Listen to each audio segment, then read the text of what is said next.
Do you want to go vegan, but you're afraid that you're going to have to give up all your family functions and eat alone for the rest of your life? Well, stay tuned. I'm going to share with you how you can still enjoy family functions and be vegan. Hey, in case you don't know me, my name is Jason Chaney, and that's what we're going to dig into today. So one of the big things, like a lot of people ask me all the time, is like, Jason, how can I still continue to eat with my family? What about holidays? You know, summer's coming up, 4th of July, I want a barbecue, but all of my family aren't vegan. How can I still enjoy food and eat with them? And it's quite simple. It takes two things. And so the first thing you want to do when you're approaching this is approach this through respect, meaning you have respect for your family in the way that they choose to eat, and they should have the same respect for you in the way that you eat. No one should ever bully or pick on someone because of their eating choices. Whether you agree with it or not, it is that individual's choice, and they have the right to eat what they want. And so this is one of the things, like, I'm gonna be honest with you, it took me a while to really learn this and to apply this, because a lot of times we want the best for our loved ones. We want them to be here. We want to see them. We want to see them thrive and be healthy. But at the end of the day, it is their choice on what they want to do, and you have to respect that choice. And so, but just by respecting the choice, like if you have a family member that's a little bit more judgmental, they say a lot of things, one of the things you need to do is just pull them aside and just say, hey, look, I respect that you care about my health. I respect that you care about that you want me to be here. You want to make sure that I'm doing something healthy. But I need you to respect me enough also to know that I'm doing the right thing. I am making the right choice.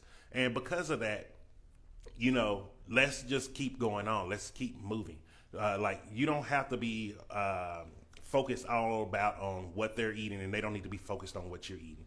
So one of the things that you can do also with that respect is also bring in food that is vegan friendly, that is neutral. It doesn't matter if you're vegan or not vegan, that everyone would enjoy. So some of the things like this can be sides like baked beans, mashed potatoes, greens, things like that, which are very simple. You don't have to put any animal ingredients in there, no milk, and it don't need any meat in there. And that's a simple way that you can eat sides and like that. And for just you, if you're the only one, or maybe it's just you and maybe a couple other people want to, they dibble and dabble, like to try your food. You can bring stuff like, let's say if you're barbecuing, you can bring Beyond Burgers, you can bring other type of veggie patties that you can just barbecue on the grill, and bring a little bit extra so everyone else can try. You know, if someone wants to try it, they can try it also. One of the things that I've learned since I've been plant-based vegan for these past 5 years, if people start seeing what you eat, they will start tasting it. So one of the things that I do, like my brother Tim, love him, every time we go back to Texas, he's like, hey man, you gonna make those wraps for me? Hey, you gonna make those wraps for me? Like the last time we went, he was like, I don't eat good and healthy until you get here. Like, I need y'all to come visit more often.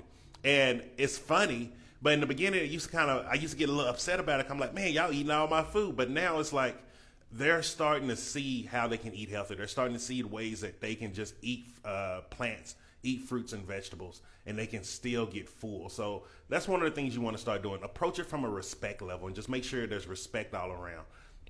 And don't be afraid to have them also trying the foods also, because as they start trying it, they start seeing all those vibrant colors and start smelling all those vegetables. Like, you make a nice Brussels sprout wrap with some hummus and all of that. Like, I'm guarantee you, everybody, no matter if they eat meat and they say, oh, I'm a meat eater till I die, they will eat that and love it. And so the other thing is, you want to look at it like from this angle. How committed have you been to your lifestyle in the past? And the reason being is, a lot of times when we're going through the journey, we're not sharing everything that's in our head. So people don't know exactly why we stopped things, why we didn't continue certain eating lifestyles, eating diets.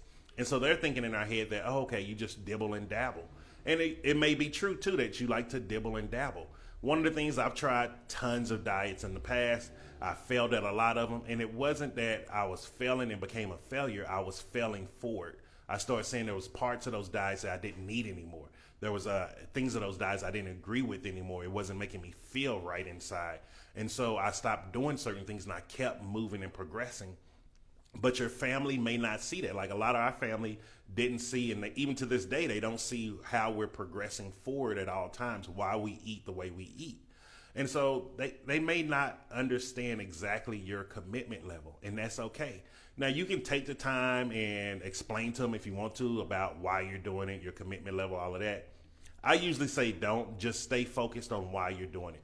Like if someone say, hey, don't you need to eat your protein? Just tell them like, hey, didn't you know all protein come from plants? And then just leave it at that. Don't go into a whole spiel telling them about why you should just eat plants, you should give up the meat. Just tell them like, hey, did you know that all protein come from plants? One of the things that people always ask me, even here in South America, which shocks me sometimes, I'm like, wow, we have the same indoctrination when it comes to food. They're like, how are you getting your protein in? And I'm like, I get it through plants. Like, didn't you know all plants, we get all our protein from plants? And then they'd be like, no, I didn't know that. And can you tell me more? Instead of telling them more, I just send them to a video. I'm like, hey, check out this video on YouTube from this doctor and let a plant-based doctor talk to them. And then they're like, whoa, how did you do that? And so this is how, like, because like today is one of my friend's birthday. And so I'm going to go over there, spend some time with her and the rest of the friends and family. And they eat meat. But what they do, because like now they've been around me so long, they respect the way that I eat, and they see how committed I am to my eating. They don't actually try to force me to eat meat or like, oh, do you miss this? It's a level of respect there. And once you build that level of respect with your commitment, like people are going to not have issues. They're going to make sure and go out of their way to make sure you're comfortable and that they provide enough meals, enough food for you to be sustained also. So like one of the things they do, they make me lentil patties. They make me a lot of different vegetables and stuff. And I appreciate it because like I tell them, like, you don't have to do it. Like the way I eat is not your lifestyle. You don't have to do it and you don't have to accommodate me. But they do it because they love me. And like really think about that. If your family loves you, they're going to go out of their way to make sure you're happy. But it's going to have to be by you setting the boundaries of respect and also you setting the boundaries with yourself of being committed to make sure that this is something you're going to do. And they're going to just start through love. They're going to actually provide everything that you need. So I hope that was very helpful for you. I have to get out of here. I need to go on and start heading over and seeing my friend for her birthday before she have to go to work. And so if you're looking and you're thinking about going vegan, but you're having a hard time or you're struggling a little bit, don't worry. Jason got you. So just click the link up above or below, depending where it is on your screen, and check out the free ebook that I got for you, The Vegan Warrior. This is going to make you the strong vegan warrior that you want to be. You're going to have the health that you want. You're going to start understanding exactly what it means to be vegan and what it means not to be vegan. And so this is just a very simple way. I wish I had this when I first transitioned. It would have saved me a lot of time and money. So I really hope that's helpful for you and you got value from it. If you like this, make sure you hit the like button and also just hit follow also so you can keep getting notifications when I'm going live doing these videos to help you out. And if you know someone who has been thinking about going vegan, but they just didn't know how to put that foot on the gas and go at it, just share this with them so they can start seeing it also and start saying, look, you're not alone. There's a lot of us out here that's doing it. You can do it also. And you can also have a family and a support group to do it with. So I hope that was helpful for you. Have a great Thursday. And just again, click the link up above or below, depending where it is on your screen, and get your free copy of the Vegan Warrior ebook. Ciao.